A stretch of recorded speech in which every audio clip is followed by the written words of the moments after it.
morning. For today, we are going to prepare a soup roll. So for this soft roll that we're going to prepare, it's not necessarily that we're going to do the double proofing. So to start with, here's our ingredients. We have here our all-purpose flour, or you can use a bread flour. We have a little bit of the sugar. So we have also salt, our vanilla, our yeast, melted butter, a piece of egg, and we have also a flour for dusting. Okay, and this one is we have for band wash. We have here milk and the whole egg. This is to brush our bread later. So to start with, I have here our evaporated milk, or you can use fresh milk for our product. So I'm going to use manual procedure. I'm not going to use any kitchen aid. So for those people who doesn't have any kitchen aid at home, so you can do manual for the soft roll. Okay. So to start with, I already do the bain-marie or the double boiling. So I just want my milk to be warm. Okay. I want it a bit warm to activate our yeast. Okay. So we're going to place our We're going to place our yeast. Okay. And the sugar. So sugar, it's the food for the yeast. Okay, so we're going to add a bit, and some of the sugar will be used for mixture of the dry ingredients. Okay, so we're going to cover it for a while just to allow our yeast to activate.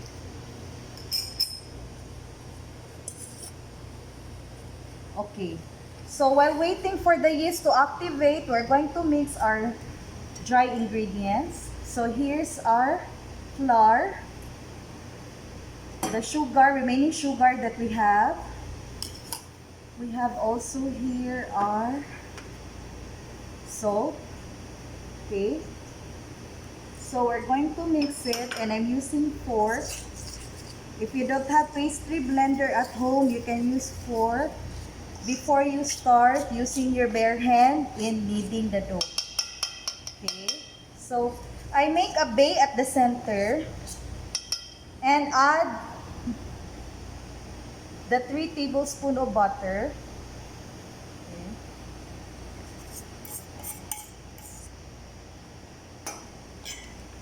And our vanilla.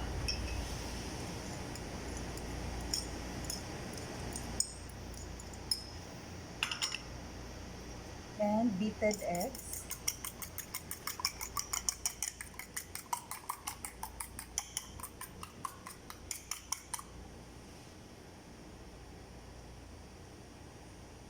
Okay, so let us check if the yeast is ready.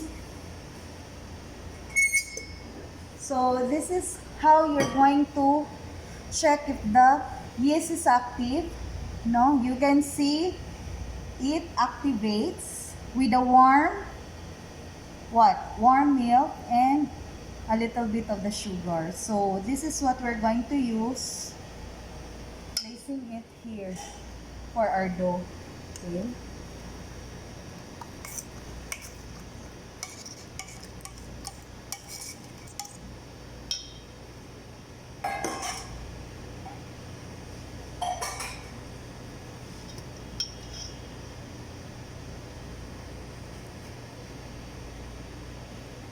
So once we're going to knead our dough in our table, make sure the surface is clean, and prepare a little bit of flour just to do the dusting, not to stick on our table. Okay. Why I'm using fork, it's easier to mix using the fork in our bowl. Okay. We just want to absorb all the ingredients before we do the kneading. Okay. Take note, all-purpose flour has a gluten content and also the bread flour. So if we're going to use it and if you're going to over knead your dough, it would get hard. But it's because of the shortening we put, so it lessen or to cut the gluten content in the presence of our flour mixture or our dough mixture. So in kneading the dough, make sure also your hand is clean. Okay, so this is good for kneading. Okay, so I already cleaned the table. Do a little bit of dusting, just not to stick on the table. Okay. So after kneading is we are going to do the proofing. Proofing means you allow the dough to rise. You let it rest to rise, okay, for 30 minutes before the final proofing or before we're going to place it in the oven. Okay, so if you can see, it combines immediately all the ingredients. So if you have a heavy duty at home, use the harder blade. Okay, but if you don't have a heavy duty blade for the mixer, then you can use your bare hand in kneading the dough. In kneading the dough is you need to use your palm, so it won't make it so difficult to you. Okay.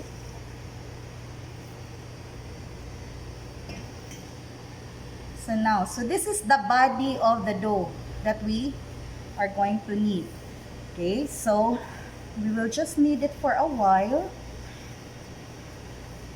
And then, once all the ingredients being combined, then we will do the proofing. Or we will let our dough to rest for a few minutes. Okay.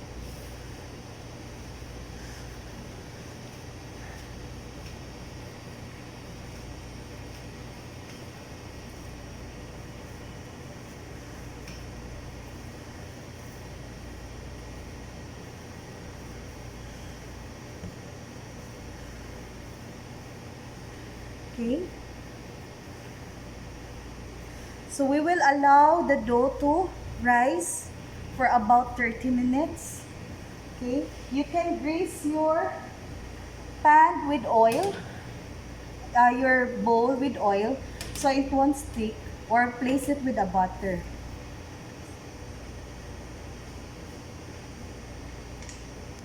So we're going to place our dough, body of the dough here. Allow it to rest for 30 minutes. If you have a proofing machine at home or area where it is a little bit warm, you can place the dough there so it can be easily to do the proofing or allow it to rise. Okay, but if you don't have, just allow it there, set it on the table and cover it for 30 minutes. Okay, so see. Okay, so let's check our bread dough if it is ready to do the final molding. Okay, so if you can see, it increased the volume of our dough, and we are going also to prepare our baking sheets for the final molding. We were able to brush it with shortening and place it with the flour.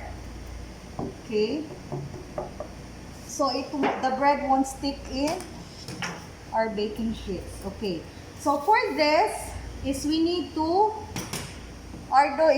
knock back to release the excess hardness of our dough. Okay, so we will release the carbon dioxide from our dough. Okay, so we do the knockback. Okay, and do the final molding. Okay, here.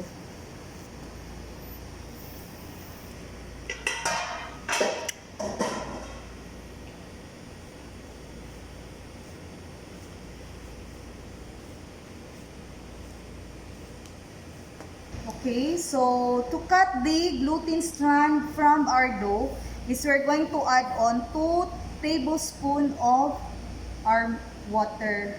Okay, so it's a little bit sticky, but just allow it to absorb to cut the gluten strand and to get a soft bread. Okay, so just slowly knead until the texture turns to a very fine texture of our dough. Okay, so it's a little bit sticky because of the water that we add on. It's only 2 tablespoons.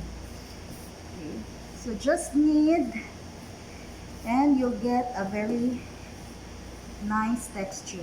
Okay, so the body of the dough, how to check if it is okay, if it is already elastic and it's similar to our rubber band. So we will check it like this. Okay, so if you can see, so it loosened already the gluten. Okay, okay, here. So our dough is ready for final molding. Okay, here. Okay, so we have a very nice dough.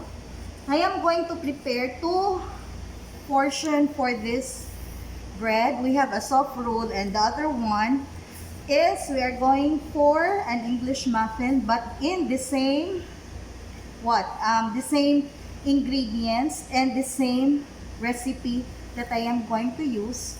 English muffin is we're going to cook it in a pan, and the soft roll is we're going to prepare it in the oven. Okay, so we're going to cut it into half.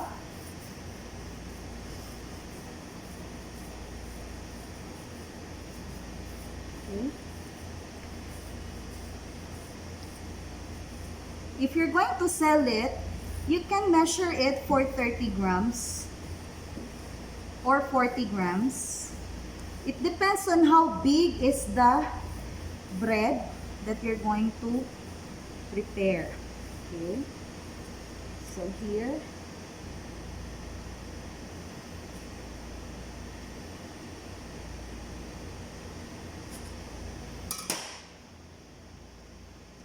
So I'm going to use this one for the English muffin, for a muffin in a pan, a bread using a pan. Okay.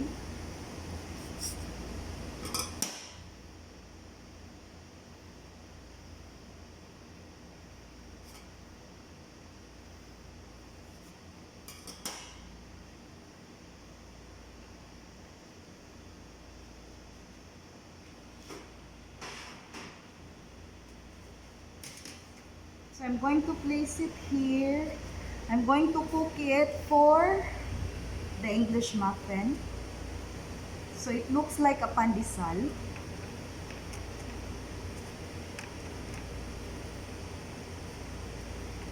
And the other one is I'm going to prepare it for final molding. Okay.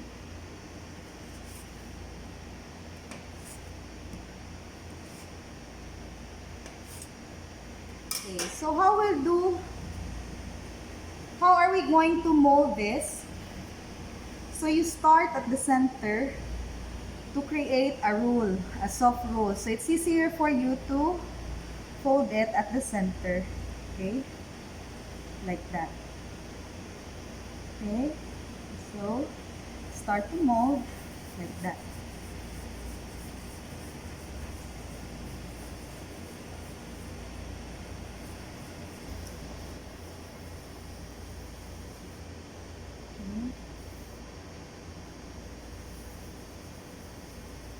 Okay, so this is for our soft roll. Make sure everything should be close here. You can actually add filling on inside, or you want it after baking. Okay, so we are going to allow it to rest again, but for 15 minutes only, because this kind of recipe, it's not that that we need to do the double proofing, not that much of the time. Okay, so we're going to cover it with a clean cloth for 15 minutes and bake it. Okay. Okay, so for the English muffin version, these cuts that I get it from the soft roll is we're going to use a pan, a non-stick pan. So that's the lower heat that we're going to use. Okay, no oil. Okay, just make sure that you were able to place it there. And you're going to turn side by side. So this kind of English muffin is, you can use 4 eggs Benedict as your filling. Okay? And cover.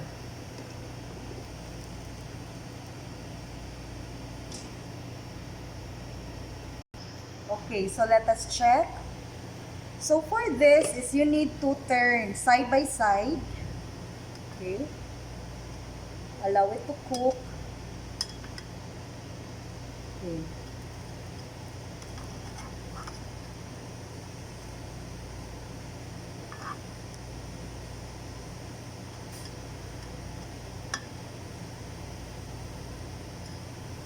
And cover again. So we'll check our muffin. So we flip side by side, we turn it. Okay. So this is good. So we're going to check what are the things that you can do for the filling for this kind of bread is you can use eggs Benedict or a poached egg as your filling inside this kind of muffin. So let us check if our muffin is cooked. Okay, so if you notice it's still smooth. Okay, the muffin is good. So we're going to cut on the side to put some filling on it. It depends on you of what kind of filling you want for the English muffin. So there are 2 varieties of bread we were able to use. Soft roll, and we have also our English muffin. So here, so it's already cooked, and you can place some toppings on it. Then it's good to go for your English muffin. Okay, so now we will proceed to our roll.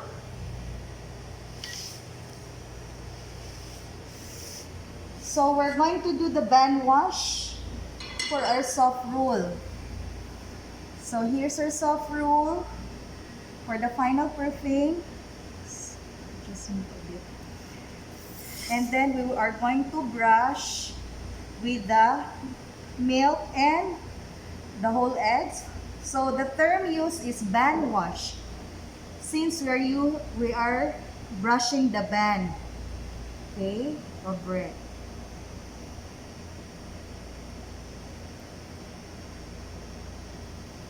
And prepare the oven for 375 degrees Fahrenheit and bake it for 15 to 20 minutes. We are using convection oven for today.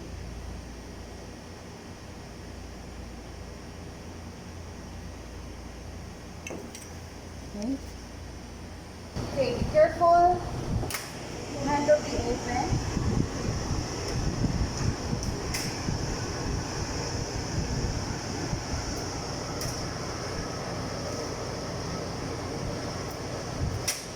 And bake it for 10 to 15 minutes.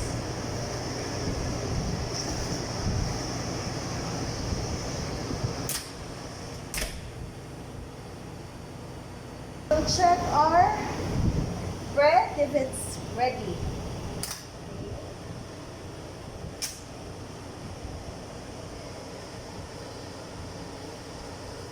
So here's our soft roll.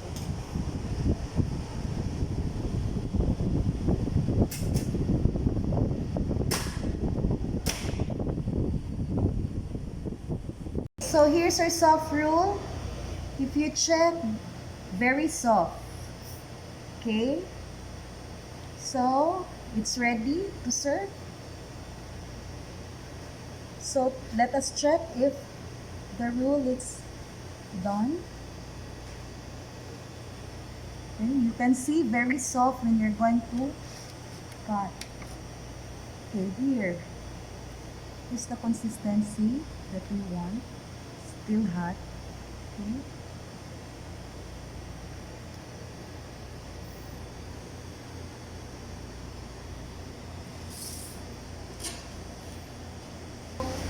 For the soft roll variety, for our recipe, we were able to prepare a English muffin using the pan cooking, and you can put some filling on it.